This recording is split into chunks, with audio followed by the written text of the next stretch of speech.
Bonjour à tous. Allez, en ces temps de conjoncture économique difficile, on va commencer avec cette bonne nouvelle. La neige ne connaît pas la crise. C'est le titre d'aujourd'hui en France Le Parisien. Les stations sont pleines. Une étude montre en effet que pour la première fois, les vacances à la montagne sont moins chères que celles au soleil.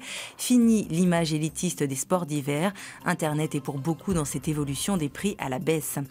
Après cette parenthèse d'évasion, retour à la dure réalité, celle de la guerre au Mali. Où va la France, se demande l'humanité qui insiste sur l'ambiguïté de l'attitude française.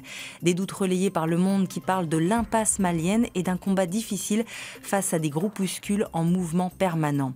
De guerre, il en est aussi question à la une de Courrier International, mais ici on parle de cybersoldats car désormais les grandes puissances s'affrontent par réseau informatique interposé. Le mot guerre est aussi à la une de la Croix pour évoquer les 2 ans de conflit en Syrie, 2 ans et 1 million de réfugiés dont le sort ne cesse de s'aggraver. Le conflit syrien était justement au menu de la rencontre entre François Hollande et Vladimir Poutine hier. Menu froid, si l'on en croit Métro, qui parle d'entente glaciale entre les 2 hommes.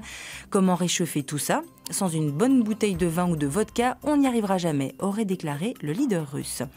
Et pendant que Hollande hésite à boire une vodka, certains se demandent ce que mijote le président français. C'est le cas du Point qui le qualifie de louvoyeur pour dire qu'il fait bien des détours, parfois contradictoires, pour arriver à son but. Libération consacre sa une au chanteur Daniel Darc, retrouvé mort jeudi. Cet artiste entier et écorché, ancien leader des Taxi Girls, avait 53 ans. Mais Libé dévoile aussi le rapport de la Cour des comptes qui fustige l'avantage fiscal accordé au diesel, pourtant reconnu comme un cancérigène certain par l'OMS.